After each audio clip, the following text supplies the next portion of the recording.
परीक्षा केंद्रों के प्रबंधकों ने आईटी कंपनियों के साथ मिलकर हैकिंग करवाई। अखबार ने वो पासवर्ड तक छापा है जिसकी मदद से कंप्यूटर को रिमोट एक्सेस पर लिया जाता था। यानी ये बात स्थापित हो गई है कि पुलिस परीक्षा में धांधली करने वालों को पकड़ रही है, लगातार गिरफ्तारियां हो रही हैं। इस बुलेटिन की तैयारी तक कम से कम 60 अभ्यर्थी और परीक्षा केंद्र प्रबंधकों पर मामला दर्ज हो गया। लेकिन क्या इतनी सारी जगहों से गड़बड़ की खबर आना परीक्षा के प्रबंधन पर सवाल नहीं उठाता? सुनिए आंदोलनकारियों ने इस विषय पर और क्या कहा और उनकी मांग क्या है। अगर मैं डिप्टी सीएम से 3 बार मिला, ब्रजेश पाठक जी से 3 बार, पाठक और केशव प्रसाद मौर्य से भी मिल चुके हैं और ये भी ज्ञापन दिया है, मिले नहीं है, ज्ञापन दिया है। जनता दरबार गए सर 3 बार, उसके बाद भर्ती बोर्ड गए, फिर पुलिस मुख्यालय गए, कहीं सुनवाई हमारी नहीं हो रही सर। और हमारे पास सर ये प्रूफ है, इन्होंने 15 दिसंबर 2021 में निकाला था कि इस भर्ती में कोई धांधली नहीं हुई है। इन्होंने अस्पष्ट लिखा था ये सब जितने खबरें निकाले हैं बच्चे जो भी ये सोशल मीडिया पर आ रहे हैं ये सब भ्रामक है।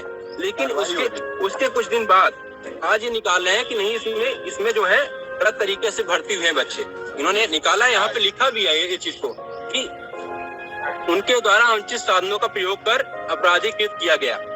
इन्होंने ये निकाला है, 57 बच्चों को इन्होंने पकड़ा भी है और ये हम लोग जब डाटा दिया उसके बाद ये इनको पकड़ा गया। उससे पहले इन्होंने कार्रवाई नहीं की।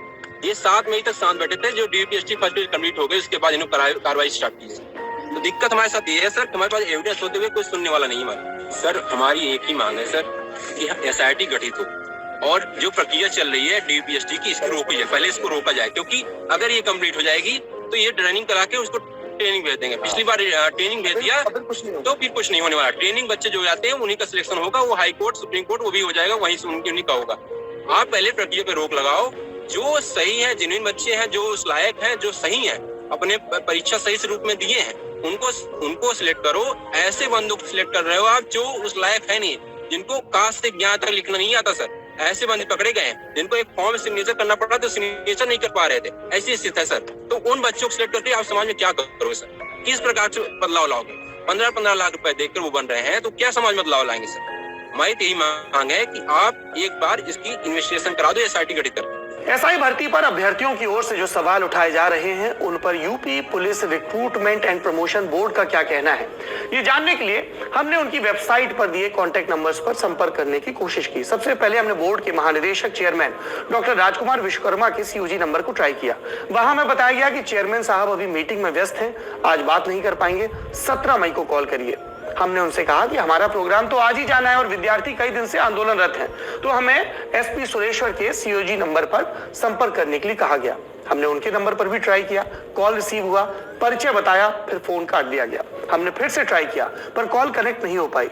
इस पूरे मसले पर उत्तर प्रदेश पुलिस भर्ती एवं प्रमोशन बोर्ड की ओर से अगर कोई भी जवाब आता है तो हम आगे आपको अपडेट देंगे, क्योंकि ये पत्रकारिता का नियम है।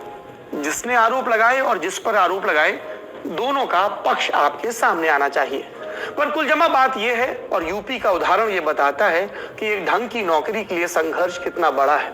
हमने कई राज्यों में देखा, हमने राजस्थान में रीट में देखा, हमने छत्तीसगढ़ में देखा, हमने मध्य प्रदेश में देखा, अभी बिहार के छात्र आंदोलनरत थे। यानी हर राज्य से लगातार ऐसी खबरें आती हैं, खबरें जो बताती है कि सिर्फ पढ़ाकू बनने से काम नहीं चलेगा, आपके अंदर किसी साधु की तरह संयम भी होना चाहिए। पर सिर्फ संयम से भी काम बन जाए इसकी गारंटी नहीं है। आपको एक खोजी पत्रकार भी होना होगा ताकि आप परीक्षा प्रक्रिया की निगरानी कर सकें, ज्ञापन दे सकें कि ये गड़बड़ है, कार्रवाई करिए। पर इतने से भी शायद काम न बने, आपको एक आंदोलनकारी भी होना होगा ताकि आप सरकार पर दबाव डालने के लिए आवाज बुलंद कर सकें। इतने से अगर बात बन जाए तो परीक्षा के ऐलान के 5 से 6 साल बाद शायद आपको ज्वाइनिंग मिल जाए। तो देश के युवाओं, नौकरियां आपका इंतजार कर रही हैं, बस उसके लिए थोड़े और परिश्रम की जरूरत है। शिकायत मत करिए, मेहनत करिए, इंतजार करिए, आंदोलन करिए, शायद वहीं कृपा रुकी है। और जहां तक उत्तर प्रदेश की बात है, योगी आदित्यनाथ की सरकार को उत्तर प्रदेश की जनता ने अभूतपूर्व बहुमत दिया। इस भरोसे के साथ बहुमत दिया, जब हम फील्ड में घूमे महीनों, लोगों को लगा मुख्यमंत्री ईमानदार हैं और लॉ एंड ऑर्डर के अलावा उनकी व्यक्तिगत छवि एक बड़ा विषय था। ऐसे में अब योगी आदित्यनाथ सरकार की ये जिम्मेदारी बनती है कि न सिर्फ सख्त कार्रवाई करें, बल्कि ये जो हजारों छात्र हैं जो परीक्षा की प्रणाली पर सवाल उठा रहे हैं उनको भी संतुष्ट करें। सरकारें इकबाल से चलती हैं और इकबाल जनता के यकीन से आता है।